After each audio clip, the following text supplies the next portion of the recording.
pala ako nagpagawa sa kakilala ko lang. Kakilala ko lang dito. Nagtitinda siya ng sticker.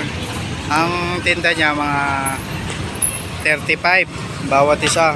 Siyempre, nagpagawa ako ng layout ng sticker ko. Sila na nagprint yan. Tingnan mo yung mga sticker niyan, guys.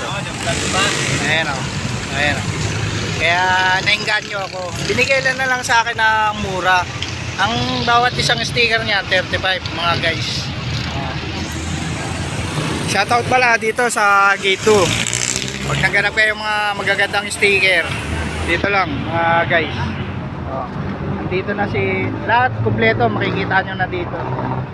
Yan. Ito, mabait to eh. Binigyan na lang ako ng promo eh. Kaya yung layout na sticker na ginawa ko pang motovlog, dito ko na pinano. Tapos pinapromo na lang. Mabait sa akin to eh. Shoutout nga pala. Ayan. Nakita nyo naman.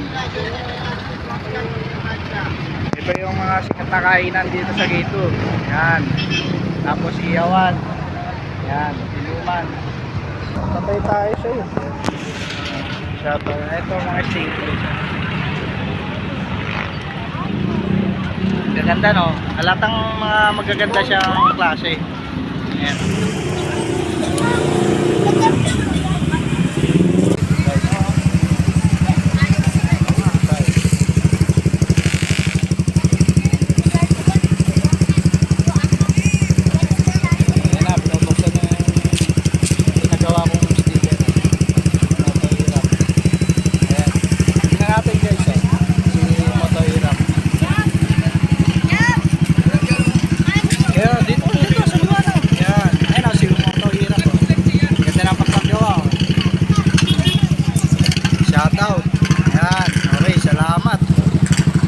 So guys, hinahanap ko si Motovlog dito eh.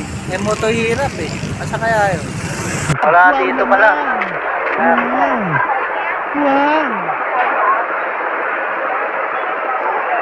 Okay. Ayan. Ito na mga pagkagawa niya.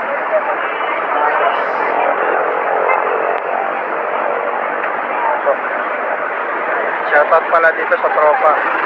Salamat sa nag-follow, shoutout sa inyo. Shoutout kay Israel Lorenzo Carulo. Shoutout kay Ajerson Arsenio.